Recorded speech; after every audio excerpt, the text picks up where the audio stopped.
എങ്ങനെ ആന്റിബയോട്ടിക്സ് അതിനെ കുറിച്ചിട്ട് എങ്ങനെയായി ഫീവർ വരുമ്പോൾ? അത് വളരെ ഇമ്പോർട്ടൻ്റ് ആയിട്ടുള്ളൊരു ക്വസ്റ്റ്യൻ ആണ്. ആദ്യം ഞാൻ പറഞ്ഞതുപോലെ തന്നെ ഇൻഫെക്ഷൻസ്, അതായത് അണുബാധയാണ് പനി ഉണ്ടാക്കുന്നതിൽ ഏറ്റവും ഇമ്പോർട്ടൻ്റ്, ഏറ്റവും കോമൺ ആയിട്ടുള്ള കോസ്. അതിൽ തന്നെ വൈറൽ ഇൻഫെക്ഷൻസ് ആണ് ഏറ്റവും സാധാരണയായിട്ട് നമ്മൾ കാണാറുള്ളത്. നമ്മൾ മനസ്സിലാക്കേണ്ട കാര്യം, വൈറൽ ഇൻഫെക്ഷൻ ആണെങ്കിൽ കുഞ്ഞിന് ആൻറ്റിബയോട്ടിക് കൊടുത്തത് കൊണ്ട് ഒരു ഉപയോഗവും ഉണ്ടാവുന്നില്ല.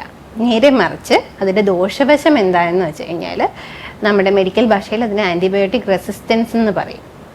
അതായത് നമ്മൾ അനാവശ്യമായി ആൻറ്റിബയോട്ടിക്സ് ഉപയോഗിച്ച് കഴിഞ്ഞാൽ ഒരു രോഗാണു അതിനോട് പ്രതിരോധിക്കുന്ന രീതി മാറും.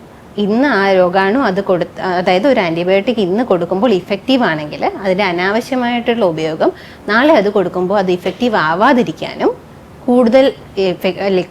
കൂടിയ മരുന്നുകളിലേക്ക് കൂടിയ ആൻറ്റിബയോട്ടിക്സിലേക്ക് നമ്മൾ മാറ്റാനും അത് ആവശ്യമായിട്ട് വരും. അതുകൊണ്ട് ഒരു കാരണവശാലും ഡോക്ടറിൻ്റെ നിർദ്ദേശം ഇല്ലാതെ ആൻറ്റിബയോട്ടിക്സ് കൊടുക്കാൻ പാടില്ല.